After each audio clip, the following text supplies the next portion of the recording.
Yeah, it was pretty tough actually getting all those contracts sorted out, but we got it. They're all signed onto new deals, so everyone is at the club for a bit longer on some decent deals. So I'm pretty happy with it, Gina. I'm very happy with it. Would you like a new one? Would I like a new contract? Yes.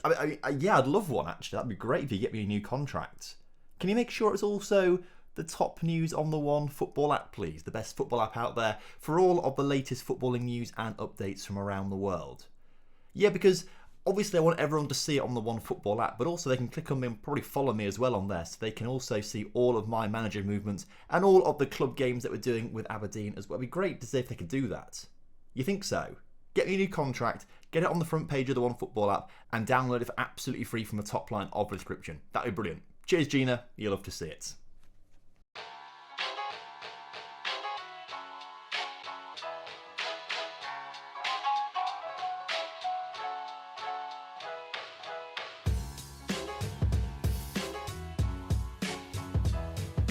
Hello and welcome back to On The Rocks. Hope you're all doing well today and looking forward to today's episode, as it's not just the players that we got new contracts next episode. I also have a new contract as well, running for another 5 years or so at the club. They wanted to give me 20 grand a week, but I said no, give me 10 grand a week instead. Halved their wage demands so I could save some money for the club to sign more Wonder Kids in the future. Speaking of Wonder Kids, there's one or two things I want to talk to you a little bit later on about. First things first though, let's go through the results since you guys were last here for the loss to Man City and then the 3-3 draw to Celtic. And if I can sort this out looking nice, there we go, looks a bit nice now, doesn't it? Now, last episode we didn't win a game, but I thought we played pretty well in that episode. But since then we did kind of struggle a little bit. We started off with a 1-0 win against Hibs before losing the Betfred Cup semi-final 2-0 to Rangers, playing that new defensive formation. And then we tried it again against Man City, and this time actually got a 1-1 draw with them at home, which was a pretty decent result. But we then lost to St Mirren, our first league loss of the season, which was rather frustrating as they just outplayed us all game. Now, I've scrolled up a little bit. You can see our entire form here, and it just goes out the window here, essentially. And I think what the reason behind that is that since September, in fact, not even September, September the 13th onwards, because international break before then, September the 13th onwards, we were playing 2 games a week for September, October and November, up until the St Mirren game where we had international break. So for 2.5 months, we're playing 2 games every single week, which is a lot of football to play. And I think by the end of it, even despite all our rotation, maybe because of the rotation in some instances, we just ran out of steam and form dropped off. We lost a few games, drew a few games. It wasn't great. We then had international break, and since then we have been revitalised with 4 wins from 4 games. A 2-0 win against Motherwell, a 1-0 win in the Champions League against Dinamo, which confirmed our progression into the first knockout round of the Champions League, which is very exciting. Kilmarnock, we beat them 4-1, and then we've just come off the back of a 5-0 win against bottom of the table Dundee. Today, we have RB Leipzig and Hearts. It was meant to be Rangers, but their game got moved because they just played the Betfred Cup final against Celtic and lost on penalties to Celtic. The league table is still looking pretty good for us. We still sit on top of it, although Rangers are level on points with us and do have a game in hand, which is not ideal. We've scored more than Rangers, as you can see. We've scored 42 compared to Rangers' 34, but we've conceded 16 to Rangers' 8. So they are very good defensively. We are pretty much on par with Celtic in terms of goals scored, goals against. So we're on even terms with them. They're just the 1 point behind us. And to be fair, Hibs aren't doing too badly either. We've got a game in hand on them, but they're on 30 points right now, won all of their last 5 games. So Hibs are looking very good at the moment. And actually, Hearts aren't too far behind them either. So the top 5 is looking relatively competitive this season. As for the Champions League, we have qualified from our group in 2nd place. Man City have a better head-to-head record against us. So even if Dinamo beat Man City and we win like 6-0, 7-0 against Leipzig, we'll still stay behind them by virtue of head-to-head records. So we're qualified from the group, which is great. I didn't really think about that when I was thinking of what to do in today's episode. I thought, let's get the Dinamo game out of the way with. But actually, Man City beat Leipzig, which meant we were more than 3 points ahead of Leipzig with 1 game to go. So we have qualified, which is superb, but we'll play Leipzig today anyway to conclude the group. It's also looking pretty good for Celtic right now. We're going to keep tabs on their results, but they're currently in 2nd place in their group.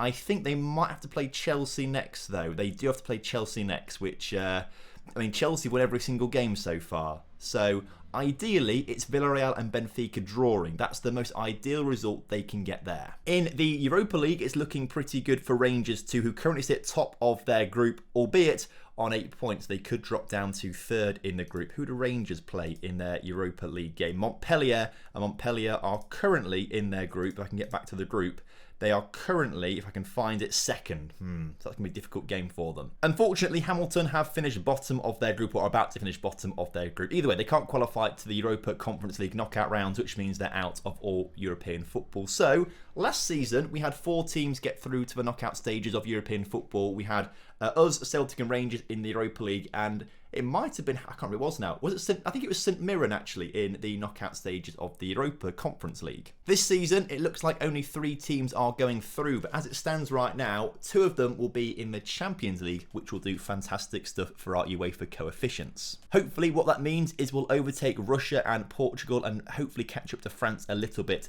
Fingers crossed if everyone gets through the group stages. This is the team for our game though. Of course, it's a bit of a nothing game, so really it's a time to practice this counter-attacking formation and see if we can get some decent results against Leipzig. Bazunu starts in goal with a backline of Admilson, Suva, Caio Henrique and Torres. La Cruz, McLumper, Campbell and Borges through the middle with Knight and Taylor in the attacking duo thing, I guess. So as kickoff is upon us today, we need to keep tabs on the Chelsea versus Celtic score, but also if we can, the table's there as well, which is quite nice. Keep an eye on Villarreal Benfica. Hopefully Villarreal and Benfica just draw. Obviously for us, it's a bit of a nothing game, as already mentioned. We've already qualified. We can't come first in the group, so we'll stick to second in the group as Ben Knight gets the opening goal of the game against Leipzig. You love to see it. At the same time, a little bit annoyed.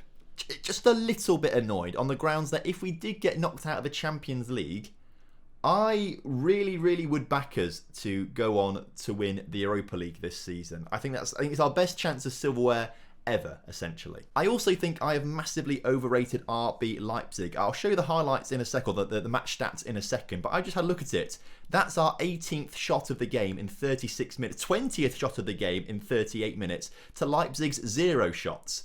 I mean, I thought they were really good. They came third in the Bundesliga last season, but clearly they're just not particularly good. So we're having a great time against RB Leipzig right now. Borges with a chance to swing this in the middle, and he doesn't really do much with it. But again, it doesn't really matter. In the meantime, Villarreal are beating Benfica and Celtic are losing to Chelsea. Now, that is not ideal for us. However, I would back one of Celtic or Rangers to go on to win the Europa League this season if they manage to get through. So, actually, that could be quite good for Scottish football if one of them goes on to win it. Ideally, though, we need to see what's going on in those games. So, Celtic are just not gone.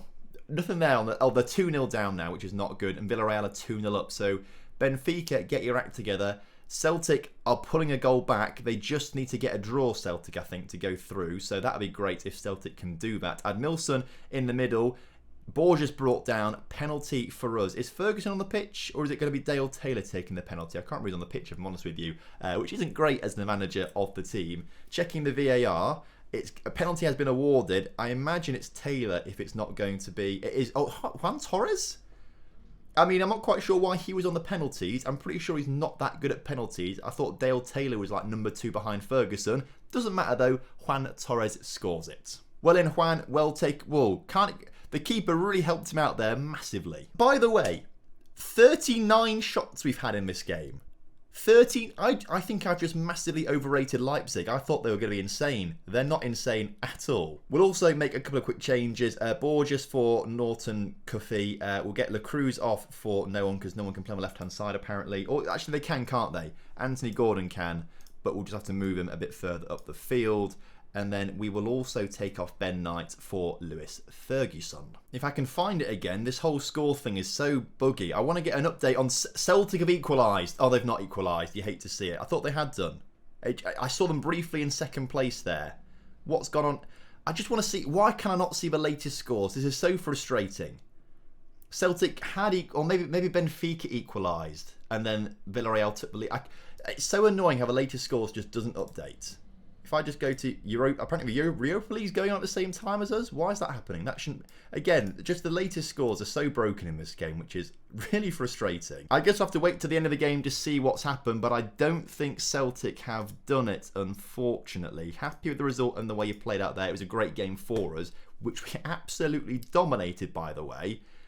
Celtic lost. Oh, you hate to see it. They did equalise, but then Josko scored for Chelsea. Benfica lost. So Villarreal go through. Celtic go into the Europa League. But it did suggest that there were some Europa League games going on. So have Rangers played as well? Rangers beat Montpellier 4-0. So Rangers are also through into the knockout stages of the Europa League, which is great. So 3 teams into the knockout stages. 1 in the Champions League, 2 in the Europa League. I think that might give us a bit more coefficient points than 3 teams in the Europa League and 1 in the Europa Conference League, I think. But I would imagine coefficient points have been awarded after that result. We'll wait until maybe the Hearts game to have a look at the coefficient table to see if it's updated at all. But I also don't think the draw for the knockout stages is anytime soon, unfortunately. We've also had the youth intake preview come through, which apparently is a mediocre group of players, which is not great. We've got a couple of bright sparks in there, but not a golden generation. I'll be honest with you. I say new. He's been here a little while now. Not head performance analyst. The head of youth development. On paper, he is professional. He's got a good knowledge of England and Scotland. He used to be head of youth development at Ipswich, which is probably decent. He's got his tactical style's not really familiar with mine, but I don't mind too much given that he's got a great personality and great attributes and good knowledge of England. But he's not really brought in very good players since he's been here. Or am I lying to you? No, I don't know what... No, I think we got rid of the old one who was okay. Basically, the first one we had was amazing, but got rid of him for a better one, which I thought was a better one, wasn't a better one. So we got this guy instead, 2025. We're in 2025 right now, and his first intake isn't great. Oh well, that's a little frustrating, but we should be able to bring in 1 or 2 decent players. If we look at my shortlist for 2026-27 transfer targets, a couple of these players here, if I can also go to the custom, there we go, TomFM shortlist, sort it by potential ability. There's 2 players here that I think are running out of contract soon. The first is Didi. Didi's contract expired. Now, I'm actually very concerned with his loan contract now I've thought about it. It is, if I go to contract info, oh no, his contract at Villarreal does run out at the end of the season too. So we're going to try and sign Didi on a free transfer. Do we need him? No, but he's available on a free transfer. He's 19. He's got 5-star potential. He's fast. He looks all right. I want to try and get him on a free. Obviously December right now, but the 1st of January, you know I'm straight in for this guy. The other player was this guy at River, although I've just seen he's signed a new contract very recently. Literally signed it 4 days ago, so we're not going to be able to get him, so I'll remove him from the shortlist because I'm not interested in signing a keeper. We don't need to pay for one. But Claudio Cafara down here, a midfielder who's 20 years old, 3-star current ability, 4.5 stars of potential. He's transfer listed for 19 million. But his contract is coming for expiry at the end of the season. Another player that I think I might offer a contract to. So just to let you know, next episode we might come back and say we're signing Didi and Claudio, so that'll be quite exciting. Looking at the coefficient points, we are still 8th. It has updated. We've now got 46.8 and we're just 0.2 behind Portugal, which is very exciting. The Dutch are still ahead of us by like 3 coefficient points, so we might not catch them up, I don't think, but Portugal are within our grasp. Qualification places, it's Portugal we need to overtake, but we also need to overtake the Dutch. We're in 8th right now. We need to go to 6th to get 3 Champions League places. That's the next step on our journey. So we need to see who's qualified from Portugal and Holland in the Europa League, Conference League and Champions League. Although I bet it's not going to tell us very easily. I'm looking down here now in the Champions League and I can't actually see any Dutch or Portuguese teams qualifying, which is very good. It means we've got an advantage over them in this regard. Fingers crossed. Looking down into the Europa League, I'm looking for Portuguese and Dutch teams who have qualified, and obviously Rangers have qualified. I can see Rio Ave being knocked out. Oh, I don't think any Portuguese or Dutch teams have got through here, which is really good. Although saying that, Utrecht and RZ have come 3rd in their groups, which means they'll go to the Europa Conference League. So Rio Ave actually, of course, they'll go to the Europa Conference League. I didn't look in the Champions League for that actually. Who came 3rd in all of these Champions League groups? Ajax are going into the Europa League as well. as our Porto. Okay, so there are a couple teams in the Europa League and the Europa Conference League. And if you actually look at the Europa Conference League, PSV won their group. Okay, and Feyenoord are through as well. So actually quite a lot of Dutch teams got through. Not so many Portuguese, but a lot of Dutch teams did. Basically, what we need is for Celtic and Rangers to both reach the final and us to try and just get through the first knockout round of the Champions League to have a chance of getting ahead of those two nations in the European coefficients. So it's a very exciting time for us right now. I'm looking forward to seeing who we get drawn, probably in between episodes, because it's not going to be in today's episode. I don't actually know when the draw is. Should probably have a look, shouldn't I? Rules, the draw for the first knockout round is the 15th of... Oh, we can do it then. We can do it. It's then, after the Hearts game. We'll do it then. Hearts are having a good season. We spoke about them earlier on. They've had a pretty decent season. They're only 9 points behind us, albeit we do have a game in hand on them. So this is not going to be an easy one. But we are going to go back to the usual standard formation. I'll just very quickly pick it like we always do, the 4-4-2. There we go. That's the dream team, essentially. They all look fighting fit. Let's get out there, submit the team, and go to the game. So as kickoff is upon us here today, Hearts are usually a bit of a bogey team for us. They usually do quite well against us, which is a bit upsetting, if I'm honest with you. Celtic and Rangers, by the way, are playing each other right now. So I guess the ideal result there is a draw, because obviously it stops either one of them getting 3 points. So a draw for those two would be very nice for us if we can get the win against Hearts, as Ben Knight puts it into Nisbet, or Dale Taylor gets it in the end. There was a bit of lag on my end of the computer there, which is my apologies. Maybe I need to upgrade my computer a little bit. I've had it for maybe nearly 2 years now, this PC. Maybe not quite. I don't know when I got it now, but it probably is maybe due a bit of an upgrade. So maybe I could treat myself at some point. I say treat myself. I keep treating myself all the time. I bought some new clothes recently that I don't normally buy new clothes, so I treat myself to that.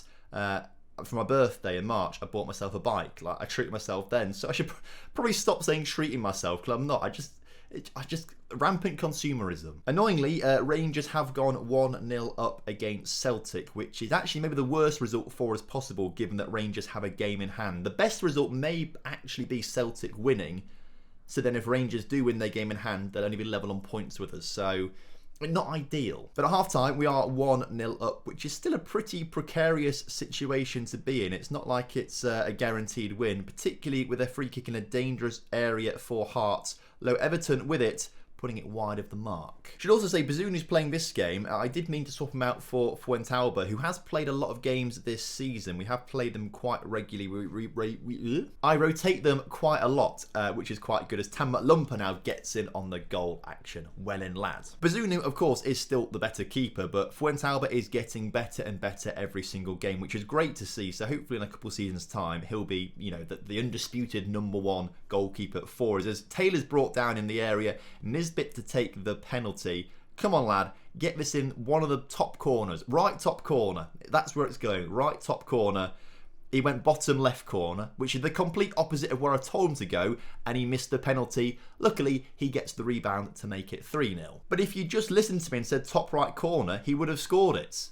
He obviously just didn't listen to me. Luckily, the rebound fell very nicely for him. Ben Knight's picked up a small knock. Let's get him off the pitch immediately. Let's get him off for Thad McRae, I reckon. And then let's also bring Harry Winks on in the centre of midfield for Campbell, who's had a bit of a poor game. Chance for Hearts to get themselves back in it, but the corner is not effective at all as we clear it, but only as far as Hearts... How did that not go in? I swear that just sort of went through the net there.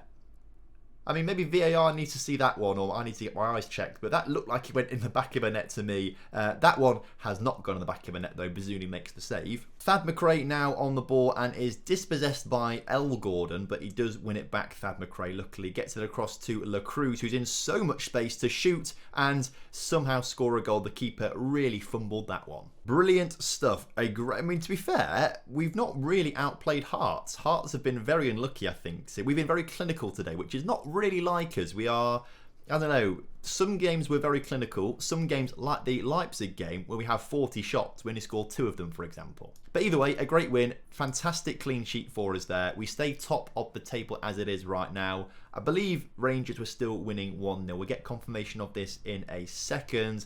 Rangers. Oh, you love to see it. Celtic get a 92nd minute equaliser, which limits Rangers. So if they do win their game in hand, they still go ahead of us, but only by a single point. And our goal difference now is so much better, but actually Celtic and Rangers. So all in all, today's episode has been absolutely top notch, as Ben Knight's out for 7 to 9 days, which is fine. That's not too much time to worry about him. He'll miss the Livingston and St Johnstone game, but again, they're quite low down the table. These are the games we're looking to rotate players for. And then I think after that, it's probably the winter break for us. So our players will probably have like 2 or 3 weeks off for Christmas and New Year, which will be very nice for them. In the meantime, it's the Champions League first knockout round draw. And we are not seeded, are we? We're like the second seeded teams.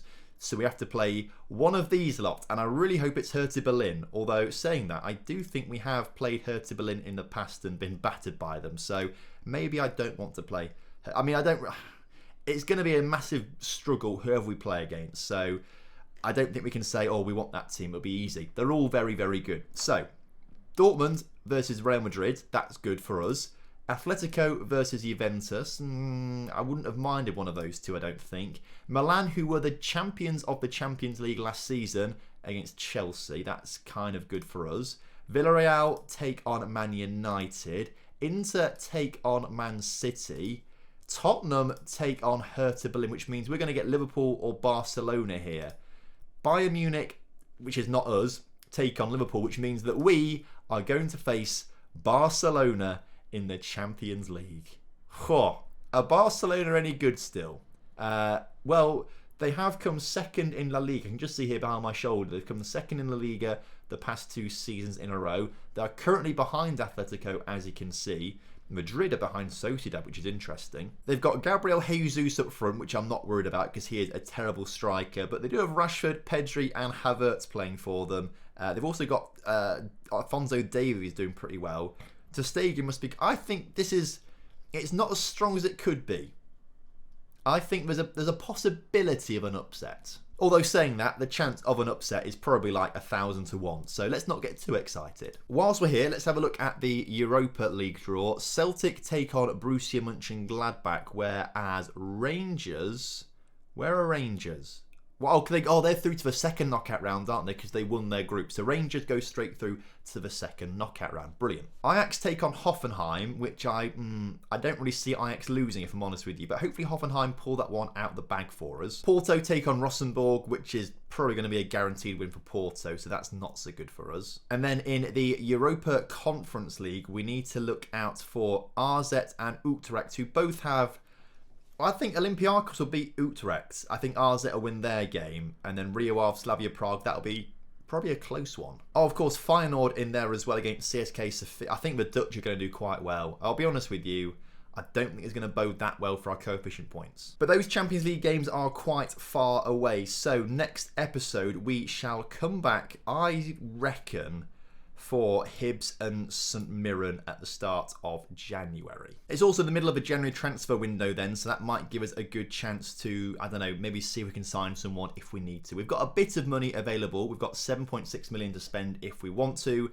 I doubt we will do, but we'll have a look and see who's available at least. So, thank you ever so much for watching today's episode. Very exciting, good wins and good stuff for the coefficient points, and more importantly, into the knockout stages, I need to say group stage, the Champions League knockout stages. Make sure you do drop a like on today's video for me and subscribe to the channel if you're new around here, and I shall see you next time. Have a good one. Goodbye.